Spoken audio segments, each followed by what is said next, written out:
I'm the best. What I do, what I do isn't very nice. Bob. Merry Christmas, everyone. Ho, ho, ho. Merry Christmas, you filthy animal. And a Happy New Year. I've always wanted to say that. That was fun. It's important to have fun. I have a lot of fun being a collector, and I have a lot of fun making these videos. So thanks for joining me for vlog number 3, our Christmas special. And guess which comic book character we are going to be focusing on today? This here is Wizard Magazine issue number 3, cover date November 1991. So it's 30 years old in a month. The cover was illustrated by Eric Larson, another comic book superstar who rose to fame in the early 1990s. So yeah, today we're mainly going to be focusing on Jim Lee, the X-Men, and Wolverine.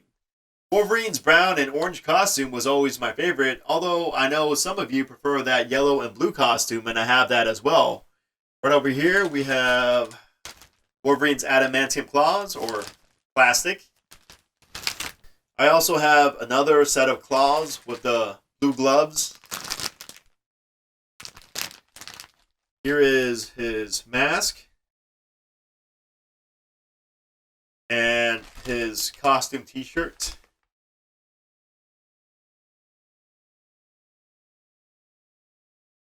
And I'm not going to put this mask on because it's been folded or crushed. If I put it on, I'll look like a Klingon and my cheeks are too fat. I wore these claws to look like Hugh Jackman and nothing but fat. Speaking of Hugh Jackman, there is a deleted scene from 2013's The Wolverine where he's sitting on a plane and he is handed a gift in a black box. When he opens it up, fans are delighted to set their eyes on the Wolverine mask and gloves from the brown and orange costume, teasing that he was going to eventually get suited up into his Wolverine costume as seen in the comic books. Hugh Jackman even turns his head and gives a smirk. However, to our dismay, Hugh Jackman never put on that costume. In the movies, he was only seen wearing civilian clothing or that boring black X-Men suit. And so this is probably why the scene was deleted. But hey, don't be too disheartened. Hugh Jackman may be getting into that traditional costume after all, because it is reported that he and Patrick Stewart will be returning to the silver screen to play Wolverine and Professor X respectively. Yes, they both died in 2017's Logan. Awesome movie. However, with all the multi-universe stuff going on these days, I'm sure that the writers will use all the loopholes available and make all the adjustments necessary in order to make Hugh Jackman's and Patrick Stewart's return work without messing up any of the previous continuity. This is very exciting because Marvel Studios recently bought the rights to the Fantastic Four and X-Men characters such as Wolverine from 20th Century Fox. And therefore, Wolverine and the X-Men are still long overdue to make their Marvel Cinematic Universe debut. There were previous rumors of other Hollywood A-listers being considered to play the next Wolverine, such as Scott Eastwood and Tom Hardy. But wasn't Tom Hardy already Bane for DC and Venom for Marvel, and now possibly Wolverine? I guess it could work. But hey, X-Men fans all over are no doubt glad to have Hugh Jackman back to play their favorite old knucklehead, and are rolling out the red carpet and welcoming him with open arms. Fun fact: when Hugh Jackman was originally casted to play Wolverine in Bryan Singer's X-Men in 2000, he was studying wolves for his role because he didn't know that Wolverines were real animals. He thought that Wolverines were made-up creatures just for the comic books, like Pokemon. We also have the PS5 Wolverine video game developed by Insomniac Games coming out in 2023. And also, Disney Plus just announced the upcoming X-Men 97, which is a sequel to 1992's X-Men the Animated Series. So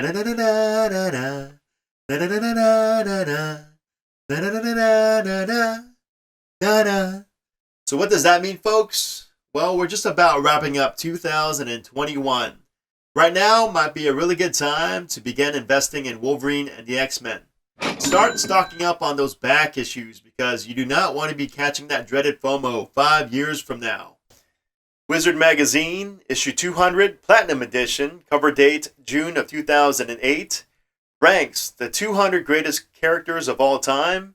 Who is number 1? Well, let's go on and turn to page 34 to find out. And yes, you guessed it. It's Wolverine. At first, I was feeling a bit salty because I felt it should have been Batman. However, Batman did come in at number 2, followed by Spider-Man and Superman. Well, let's turn back to the number 1 spot, and I want you to pay close attention to this illustration of Wolverine because we are going to be seeing a lot of it. It is also seen on the cover here, and it is illustrated by Jim Lee. Anybody who claims to be a comic book fan and doesn't know who Jim Lee is not a comic book fan because Jim Lee is currently the Chief Creative Officer at DC Comics. And if you caught the Sesame Street Thanksgiving special this year when Ji Young, the first Asian American Muppet, was introduced, Jim Lee makes his Sesame Street debut. However, for those of you who are not familiar with who Jim Lee is, let's refer to Bleeding Cool magazine, issue number 1, cover dates November 2012, where they rank the 100 most powerful people in comics. Page 52, top 100 power lists. Let's turn the page to find out who's at number 1. Yes, you've guessed it. Jim Lee. Now I know that this list is 9 years old. However, believe you me, Jim Lee has not declined one bit. If anything, he's only but moved up.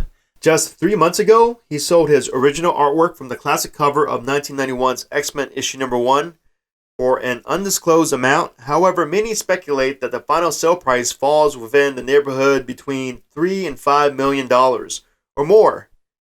Did any of you guys see Jim Lee's Instagram post where he discusses the sale of the X-Men number 1 panels? If you haven't, you should. And watch it all the way up to the end. It's jaw-dropping hilarious. In 2004, coming off of Batman Hush and Superman for Tomorrow, Jim Lee drew Batman and Superman on Kevin Smith's Red Door at Jay and Silent Bob's secret stash located in Westwood, Los Angeles, California. The store is no longer there. However, I was able to get a photo with that Red Door before the store closed in 2007. I've had the pleasure of meeting Jim Lee a total of 3 times so far. The first time was in 2009 when he drew this for me. And for free too. Yes, for free. This was a time before comic book creators began to monetize for nearly everything. Nowadays, it's not uncommon that you'll be asked to pay money to take a photo with a comic book creator. So 12 years ago, I was very lucky. The second time was on Batman Day 2015 at the Barnes & Noble at the Grove in Los Angeles. And most recently, in 2019, when I brought along this book, The Wizard Jim Lee Millennium Edition, published in 2004, for Jim Lee to sign.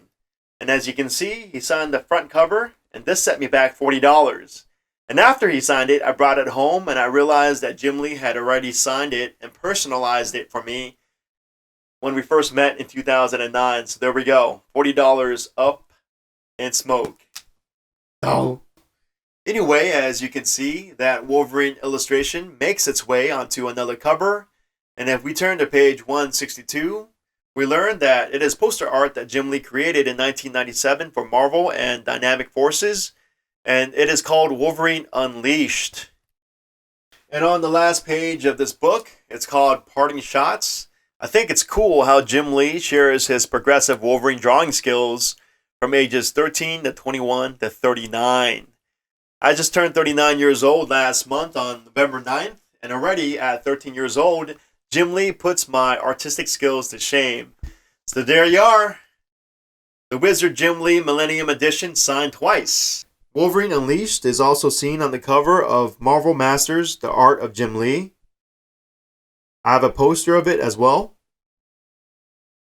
And a statue was produced by Diamond Select in 2005, and they called it Wolverine on Skulls. I love seeing this Wolverine Unleashed collection together. Hey, check out the sleeves on my costume hoodie. Pretty cool, huh?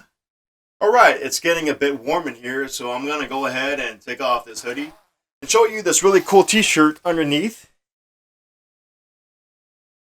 Check out the Wolverine claw marks on the back of the shirt.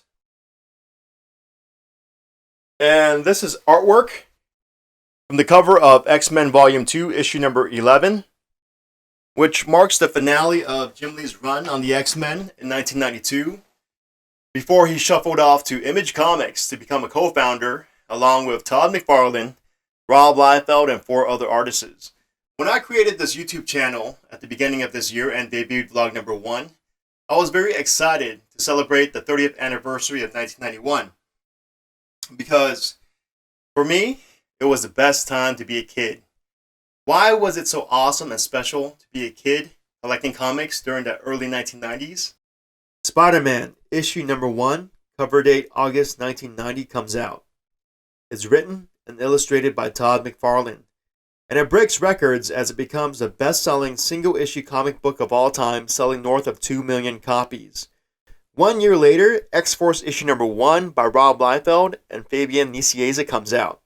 Cover date August 1991, and it breaks Todd McFarlane's Spider-Man's record when it sells north of 5 million copies. Now, Wizard Magazine issue number 1 comes out. On the cover is Spider-Man by Todd McFarlane. Cover date September 1991. This here is the back cover, and let me go on and read to you what it says. In 1990, Marvel Comics broke all records when Spider-Man number 1 sold more copies than any comic ever published. We were just warming up. X-Men number 1 on sale in August. And boy, I gotta tell you, Marvel Comics weren't messing around, because although it has the cover date of October 1991, X-Men Volume 2, issue number 1 hits the stands on August 20th, 1991, and it becomes the best-selling single-issue comic book of all time, selling north of 8 million copies, and it still holds that record till today, and probably always will. But mind you, as successful as this book is, this here is still X-Men Volume 2. It took 28 years to get to this point, so please allow me to take you back to where it all started. X-Men Volume 1, issue number 1, is written by Stan Lee and illustrated by Jack Kirby. Cover date September 1963. It features the first appearance of Magneto, Professor X, and the First Class, also known as Professor X's original 5 students: Cyclops, Iceman, Beast, Angel, and Marvel Girl, also known as Jean Grey. Notice the design of the X-Men logo on this cover. Let's fast forward 5 years and 48 issues later to 1968. X-Men, issue number 49. On the cover, we see the First Class once again. Notice their costumes are more colorful, vibrant, and exciting. However, also take notice of how the X-Men logo has not changed. And pay close attention to the name on the left-hand side of the book, Steranko. Jim Steranko is a pioneer who is known to have introduced graphic design to comic books during the late 1960s. After issue number 49 and issue number 50, Jim Steranko redesigns the X-Men logo, the one that we all know and love. Also on the cover of issue number 50, we see Lorna Dane's first appearance. She will later go on to become Polaris. We also learn that she is Magneto's love child, born out of an extramarital affair, with Alex Summers, also known as Havoc, and Cyclops' younger brother, who was introduced in issue number 54. Polaris and Havoc are unofficially referred to as the Second Class. Now let's exit the 1960s and fast forward to the 1970s. Amazing Adventures, cover date March 1972. Hank McCoy undergoes his second mutation, where he becomes a gray-colored and furry beast. And 5 issues later, he becomes the blue-colored furry beast, the one that we all know and love. The following year, in 1973, Foom magazine comes out. Foom stands for Friends of Old Marvel. The fan magazine was initially designed and edited by Jim Steranko. Issue number 1 looks a bit strange, so let's go on and have a look at issue number 2. On the cover is the Hulk, illustrated once again by Jim Steranko. Within this issue, there is a panel that raised eyebrows and created a decades-old debate. It reads, "The Wolverine" by Andy Olson. Now, this Wolverine doesn't look anything like the Wolverine who we all know and love. However, it does look like this character has a metal skeleton beneath his skin. And this leaves much room for debate on whether Foom issue number 2 is really Wolverine's first appearance. Now this brings us to the following year in 1974. And you guys already know where I am going with this. Was Wolverine's official first full appearance in The Incredible Hulk issue number 180? Or in The Incredible Hulk issue number 181? Marvel Comics is notorious for pulling these types of shenanigans.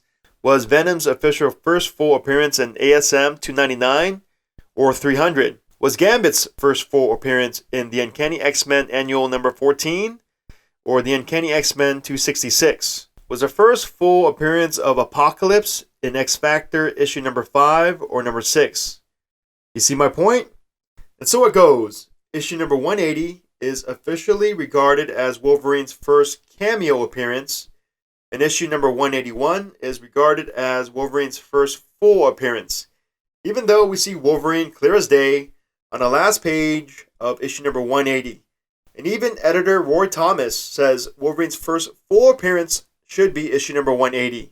Here is my Hulk vs. Wolverine collection. We have the Grails, the Incredible Hulk issue number 180, the Incredible Hulk issue number 181, Incredible Hulk vs. Wolverine from 1986, which reprints both issues number 180 and 181. What if Wolverine had killed the Hulk from 1982? What if the Hulk had killed Wolverine from 1993? Here is X-Men vs. Hulk issue number 1 from 2009. Here is the Hulk vs. DVD from 2009. I also have this poster from the cover of 2006's Wolverine Origins, issue number 1, variant cover by the late Michael Turner. A poster taken from the classic cover of The Incredible Hulk issue number 340, illustrated by Todd McFarlane in 1988. The comic book featured the Grey Hulk, whereas this poster features the Green Hulk. I like this poster a lot because Wolverine looks like he's about to go Berserker Barrage on the Hulk. Here is the line art for The Incredible Hulk issue number 340 by Todd McFarlane. So many artists have paid homage to this classic piece, including Jim Lee. Here is Jim Lee's recreation of Todd's cover. Let's place them side by side next to each other. It's gorgeous and I love it. Although Wolverine's first full appearance is often debated, his second full appearance is generally agreed upon when he is featured in Giant Size X-Men issue number 1, cover date May 1975. It is written by Wolverine co-creator Len Wein and is illustrated by Dave Cockrum. In this issue, Professor X recruits 7 new X-Men members from around the world and assembles an international team, also unofficially known as the Third Class. Wolverine is from Canada, Colossus is from Russia, Nightcrawler is from Germany, Storm is from Africa, Sunfire is from Japan, Banshee is from Ireland, and Thunderbird is a Native American. Starting in X-Men issue number 94, cover date August 1975, written by Chris Claremont and Len Wein, with the exception of Cyclops, the first and second class are temporarily done away with as the third class takes over the X-Men title. And this sets up a new and exciting landscape for the X-Men genre forever. If we take a look at the cover of Foom issue number 10, cover date June 1975, on the right hand side is the first and second class, and on the left hand side is the third class, and the common denominator is Cyclops, who is squarely featured on the center of the cover because he is the leader of both teams. Next, X-Men issue number 100 comes out, cover date August 1976. And Dave Cockrum illustrates on the cover the first class versus the third class. I love it when creators use this gimmick of pitting a superhero team against another superhero team. It's a gimmick that has been used over and over, however it works, and the fans love it. In 1977, X-Men issue number 104, Dave Cockrum illustrates an homage cover of X-Men issue number 1, replacing the first class with the third class. Notice how Cockrum decides to turn Magneto's stance slightly to his right so that his face could be seen. When you think about Wolverine's top 2 arch rivals, especially during the 1970s, 2 characters immediately come to mind. And no, it's not Wendigo. We've already discussed the Hulk, who I feel comes in second place because 1977 introduces Wolverine's number 1 arch nemesis of all time, Iron Fist. Issue number 14 features the first appearance of Sabertooth. This issue is also written by Chris Claremont. I've always been a big fan of rivalries where the antagonist is vastly bigger in physical size relative to the protagonist, such as Batman vs. Bane, Spider-Man vs. Venom, Thing vs. Hulk, Colossus vs. Juggernaut, and Wolverine vs. Sabertooth. Here is my Wolverine and Sabertooth statue collection by Bowen Designs. Here is Wolverine in his brown and orange costume. Here is battle-damaged Sabertooth in the snow, as you can see his fresh and bloody wounds from Wolverine's claws. Here is a shirtless Logan in the snow. It matches up nicely against Victor Creed. These statues all look great next to each other. I also have the Marvel Legends action figures. Here is Wolverine vs. Sabertooth. Here is Wolverine in his brown and orange costume, kind of by himself. Not sure who that samurai sitting in the background is. This is the Mutant Evolution 2-pack with classic Wolverine in his yellow and blue costume, and the movie Wolverine, which is Hugh Jackman. 1978. Here is X-Men issue number 113. I really like this cover. Now notice in the following issue, issue number 114, the title changes. What was once X-Men now officially becomes the Uncanny X-Men. Now let's move on to the 1980s. In 1980, Kitty Pryde makes her first appearance in issue number 129. She later goes on to become Shadowcat. In issue number 139, she officially joins the X-Men. Also, Wolverine's brown and orange costume makes its first appearance, and we get to see it on the cover of the following issue, issue number 140. 1981, Rogue makes her first appearance in Avengers Annual, issue number 10. 1982, Wolverine gets his own miniseries. Wolverine Volume 1, issue number 1 is written by Chris Claremont and is illustrated by Frank Miller. I was born right when issue number 3 came out, which would explain why Wolverine looks so darn sad. In 1985, groundbreaking artist Arthur Adams, or Art Adams for short, makes his comic books debut with Longshot issue number 1. Also in 1985, within the music industry, when Michael Jackson, Lionel Richie, and nearly every musician underneath the sun got together to collaborate on We Are the World to help combat the famines in Africa, and also Queen performed at Aid for Africa to ride this wave within the comic book industry, Marvel Comics gathered several writers and artists to put together a jam comic book where proceeds went towards feeding Africa. It was called Heroes for Hope, starring the X-Men issue number 1. The cover is drawn by Art Adams. Notice Wolverine's charging forward pose. Later on, I will share with you many variations of Art Adams drawing Wolverine in this pose. In 1986, Art Adams begins illustrating the covers for classic X-Men, and they are absolutely gorgeous. Psylocke also makes her first appearance in the New Mutants Annual, issue number 2. And Storm defeats Cyclops in the Uncanny X-Men, issue number 201, to become the X-Men's leader. In 1987, Art Adams illustrates classic X-Men issue number 12, and it pays homage to both X-Men issue number 1 by Jack Kirby and X-Men issue number 104 by Dave Cockrum. Also in 1987, another groundbreaking artist makes his Marvel Comics debut with Alpha Flight issue number 51. Might have heard of him. His name is Jim Lee. In 1989, the one-hit wonder pilot episode of Pride of the X-Men premiered, and if you watch vlog number 2, you'd know how much I loved that cartoon. What I didn't love was the X-Men Nintendo game.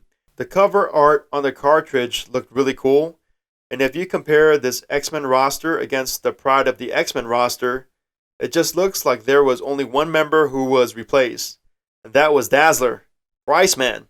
Once again, the art looked really cool, however, the game was complete garbage, whereas the 1992 Konami arcade game was a side-scrolling beat-em-up, and that game was awesome. Also in 1989, Jim Lee begins his first work on the Uncanny X-Men, starting with issue number 248. Notice back there's Betsy Braddock, who is a British Caucasian woman. Well, 8 issues later, Chris Claremont and Jim Lee turns her into an Asian woman when she is transformed into a Japanese ninja, the Uncanny X-Men issue number 256. Those of you who watched Shang-Chi and the Legend of the Ten Rings earlier this year, you might recognize the Mandarin, who was played by Tony Leung. In 1990, Gambit makes his first appearance in the Uncanny X-Men issue number 266. Andy Kubert illustrated that cover, and for some reason, he put Gambit in a thong. And Jim Lee is starting to go to town with Wolverine. Look how savage Wolverine looks on the cover of the Uncanny X-Men issue number 258. But more notably, Wolverine Volume 2 issue number 27. Even Nintendo used this cover to market the Wolverine video game. Check out Wolverine's lunging forward pose. Jim Lee actually swiped himself because if we refer back to the Uncanny X-Men issue number 268 and look at the very first page, we see Jim Lee illustrate Captain America in the exact same position. And this illustration was used as the cover of the Captain America issue number 700 remastered incentive variant. Nintendo also used the cover of The Punisher War Journal issue number 8 by Jim Lee to market their Punisher video game. These were the early signs that Jim Lee was going to become a huge commercial success. In 1990, Jim Lee also illustrated this beautiful triptych poster of the X-Men. Triptych meaning that there are 3 separate individual posters that connect to make one big mural. Back in 1990, one of these posters only went for $5.95. Okay, we're finally here in 1991. Big year. Remember Wolverine's first appearance was in 1974? Well, 17 years have gone by, yet his origin story has never been told, until now in 1991. This here is Marvel Comics Presents issue number 72, cover date March 1991. It is written and illustrated by Barry Windsor Smith. It fills in more details about Wolverine's mysterious past and how he acquired his adamantium skeleton through the Weapon X program. Does this cover remind you of anything? Remember The Wolverine by Andy Olson in Foom issue number 2? Well, I suspect that Barry Windsor Smith gathered some inspiration from it when he illustrated this cover. Today, I can appreciate Wolverine being illustrated by Barry Windsor Smith and Sam Keith. However, when I was a kid during the 1990s, I absolutely hated their artwork and would refuse to buy these Marvel Presents books from 1991. In 1991, Toy Biz released the Uncanny X-Men action figures. Also in 1991, the X-Men trading cards came out. Here's the box. I absolutely love the artwork on the box, and that was pretty much it. Jim Lee, of course, illustrated it. I keep all of my X-Men trading cards inside of this Wolverine trading cards binder. Here's the front. The artwork is by Andy Kubert. Here's the back. It says copyright 1994. Let me go on and open it up for you so you can see the whole thing. Pretty cool, huh? On the inside are the 1991 X-Men cards that I don't like very much. However, let me turn the page here because in 1992, Marvel Comics commissioned Jim Lee to illustrate the entire X-Men Series 1 trading cards. And I liked it so much better. Here they are. And here is the box for that trading card set. Magneto. Uh-oh. When I took my Green Lantern ring off earlier, put on those Wolverine gloves, I forgot to put this ring back on. Alright, we're good now. I feel whole again. Now, coming off of the 1991 Marvel Series 2 trading card set, I have an EMC grading Gem Mint 10 of Wolverine, illustrated by Art Adams. I have a Gem Mint 10 of Hulk, illustrated by Art Adams. This here is Sabertooth Gem Mint 10 by Jim Lee. And right over here, I have a Mint 9 of Wolverine's Claws by Jim Lee. Remember how Wolverine Unleashed was such a popular image during the 2000s? I now want to refer to Wolverine Volume 2, Issue 50, cover date January 1992. Cover is illustrated by Mark Silvestri. I am going to turn to the inside back cover and show you another popular image by Jim Lee. He signs it in the corner here and dates it 9/91, September 1991. And the Wolverine trading card set from then till now, number 2, I have a PSA Gem Mint 10 of card number 22, and they called it Discipline. This image was also used for the cover of Wolverine Volume 7, Issue number 1, the Hidden Gem variant. Cover date April 2020. I also had a great childhood friend from elementary school. He was my best friend. His name is Dang. He was into comic books like me, and he was also a very good artist. After the 6th grade, he moved away to Wisconsin, and we kept in touch with each other by writing letters. Within those letters, he would enclose a drawing, and I am going to share some of those drawings with you. The first one is Wolverine. That image look familiar? It's dated May of 1994. Second one is also Wolverine, also dated May of 1994.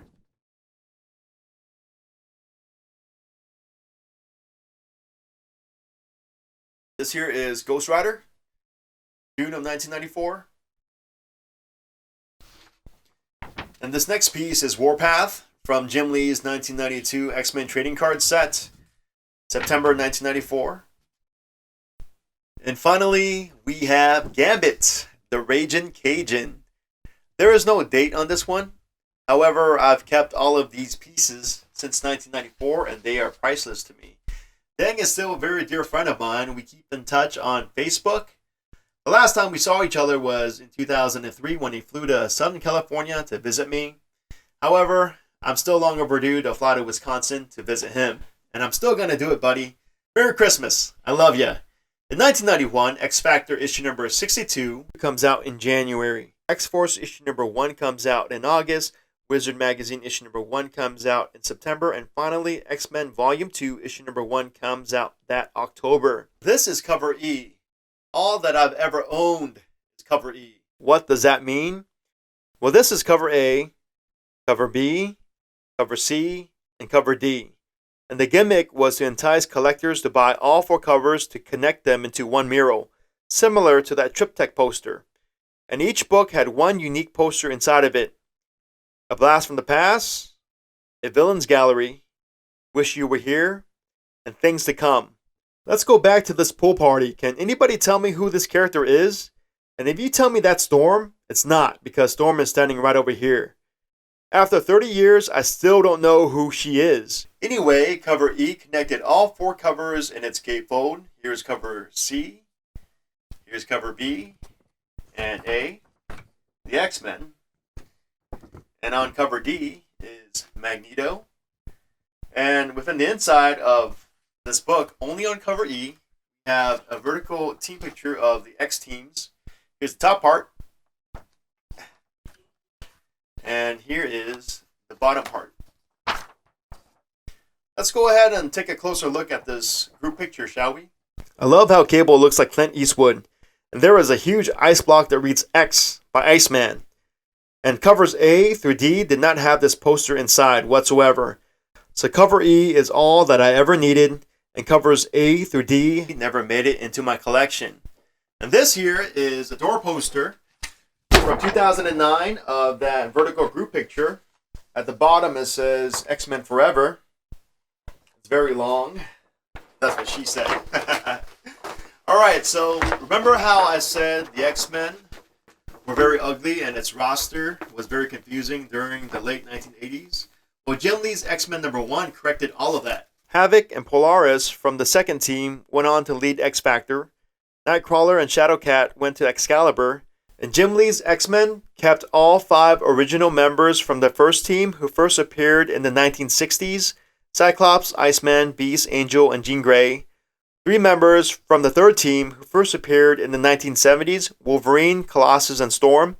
2 members who first appeared in the 1980s, Rogue and Psylocke. And 2 members who first appeared in the 1990s, Gambit and Bishop.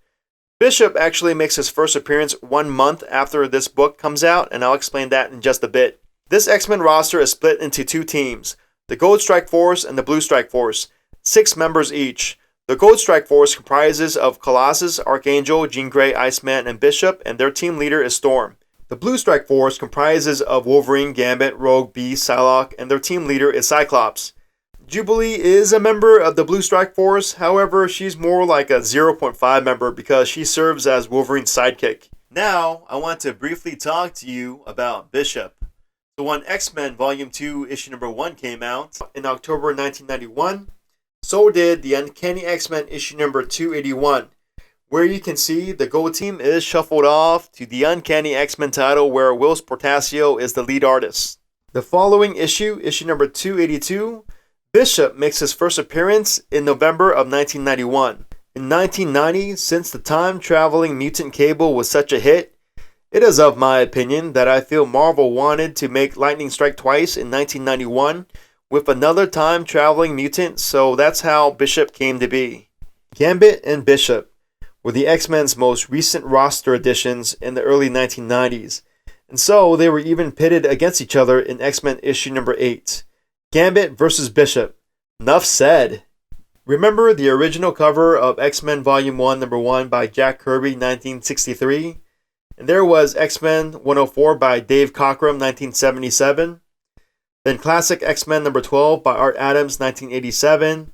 And now X-Men Volume 2, number 1 is the ultimate homage cover by Jim Lee, 1991. This is such a great book. If there was one thing that I could change, it would be that Magneto's henchmen weren't the Acolytes, but rather it would be the Brotherhood of Evil Mutants and Juggernaut, just like how it was in the Pride of the X-Men cartoon. This is why I love the covers of Rob Liefeld's X-Force issues number 3 and number 5, because he got the villains that I wanted to see in Jim Lee's X-Men. Eddie Nunez did an X-Men piece in 2013, and he got that right as well. When in doubt, follow the Pride of the X-Men template for roster selection for both heroes and villains, and you will always get my vote. This is a limited edition lithograph numbered 771 out of 2500, signed by Jim Lee, Scott Williams, and Joe Chiodo. This is my X-Men Volume 2, issue number 1, graded 9.8 by CBCS with verified signatures of Chris Claremont, Jim Lee, and Stan Lee. This here is a promotional poster for X-Men issue number 2. Jim Lee illustrated the first 11 issues of X-Men Volume 2. Out of the 11 covers, my favorite cover was issue number 3, because this was the final time that we got to see the Gold Team and the Blue Team together, well in this case against each other, during Jim Lee's run on the X-Men. Remember in 1976 when X-Men issue number 100 came out, where two X-Men teams were going at it, the original team versus the international team? Art Adams put his own spin on that issue when he recreated that cover with Classic X-Men issue number 8 in 1987, which was a reprint of X-Men issue number 100. I like this because it felt like X-Men issue number 100 captured that moment when the two teams were about to collide against each other, whereas Classic X-Men captured the moment after they collided. Placing both covers next to each other, it looks like a before and after. X-Men issue number 3 was also the cover that was used for Jim Lee's Extra Large book, which came out in 2019. The X-Men animated series, which came out in 1992, were hugely influenced by Jim Lee's artistic renaissance on the X-Men. The X-Men from the 1960s, 70s, and 80s are legendary. However, it's arguable that Jim Lee's X-Men era was the best X-Men of all time. In 2019, superstar artist J. Scott Campbell, who was largely inspired by Art Adams when he was young, and he also worked for Jim Lee when he started out, he put out 6 X-Men Legends exclusive covers on his website. The first cover showcased Wolverine and Professor X in brown. Then there was Cyclops and Jean Grey in blue. Obviously an homage cover to 1981's X-Men issue number 137. There was Colossus and Nightcrawler in red, Psylocke and Archangel in purple, Gambit and Rogue in green, and finally Beast and Shadowcat also in blue. And then in 2021, J. Scott Campbell added 4 more pieces. Storm and Iceman in an icy Arctic blue, Bishop and Jubilee in yellow and bubblegum pink, Polaris and Banshee in green, and Magneto, all by his lonesome, standing in front of a purple-orange sun. And once again, take notice of that retro X-Men typography in the background. This was so awesome. I loved it! So in vlog number 1, I talked about Todd McFarlane. Vlog number 2, Rob Liefeld. And now in vlog number 3, Jim Lee. Superstar legends behind record-breaking Marvel comic books. So here is my Marvel Age comic book collection. I'll start with Marvel Age Annual issue number 4, cover by Art Adams from 1988. Marvel Age issue number 90 featuring Spider-Man by Todd McFarlane. And look at this. Jim Lee speaks. What, did Marvel think that he was a mute? Marvel Age issue number 102 featuring X-Force by Rob Liefeld. And Marvel Age issue number 104 featuring Wolverine and the X-Men by Jim Lee. Look at Jim Lee drawing a caricature of himself. And look at that Psylocke. Not his best work, however he's made up for that on several occasions. I have still yet to meet Art Adams. However, Jim Lee, Rob Liefeld, and Todd McFarlane were the first 3 comic book creators to sign my Thought Bubble Comics and Collectibles poster, all in 2019. And it was absolutely perfect. Alright, so just before we wrap up this episode, I just want to show you my long box.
Hello, sir. I would like to work on comics and stuff, but I don't have money to go to art college. Should I quit trying? Sure. Why not? Just give up if you don't think it's gonna work. Why bother? Uh, don't ask me these questions, man. It's your dream, not my dream. I mean, I would love for you to realize what you want to do, but don't ask me. Ask yourself. I would like to work on comics and stuff, but I don't have money to go to art college. I didn't go to art college.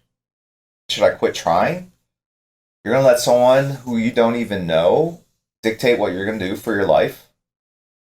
I don't know, man. Never give up. That's right. Dude, I'm just telling you, if you don't have the mindset that this is definitely what you're gonna do, it's not gonna happen. And no one's gonna say, I'll help you do it. It's yeah, I don't know. I wouldn't even ask that question. Don't even ask. And I'm sorry to give you like jump on you, but I'm telling you, like really, it's 1:30 in the morning. Like if you don't want it so much that you will literally bleed from your fingertips to get it, no one else is going to give it to you. No one's going to call somebody up and say, "Hey, I got a job for you." We don't know who you are. You have to make yourself known. You have to want it to happen. Uh, Not having money, not going to art college, not having whatever. It's not. You're looking for reasons not to do it. That's all I can say. That's all I can say. I and look, I'm jumping on you because I think people often uh, get triggered by things that are close to their own hearts or their own experiences. And I'll tell you that when I was in college, I wanted to be a doctor, so I was pre-med, but everyone stresses out, like, well, I get into medical school, will I make it? And I remember asking uh, another pre-med student who was maybe a year or two ahead of me, and of course, everyone's so anxious about it. I did the exact same thing you did, so maybe you're young. I shouldn't jump on you. And I said, like, you think, what do you think my chances of getting med school are? And he basically said, like, if you want it badly enough, you'll make it happen. And I thought that was really great feedback. And honestly, it applies to everything in life. Everything in life. And that still has stuck with me to this day. And I'll tell you that I probably have many years on you. And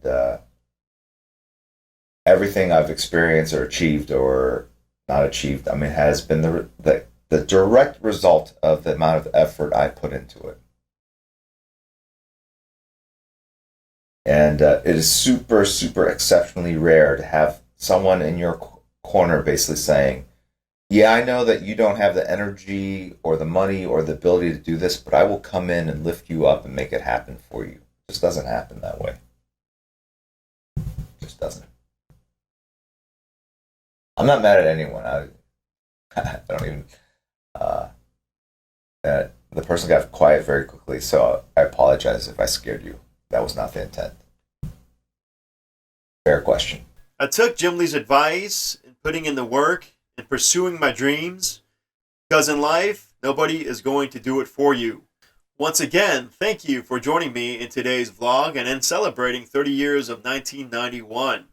Vlogs number 1, 2, and 3 meant a lot to me, and I felt that the sequence of discussing Todd, Rob, and then finally Jim today was the right way to kick off this channel.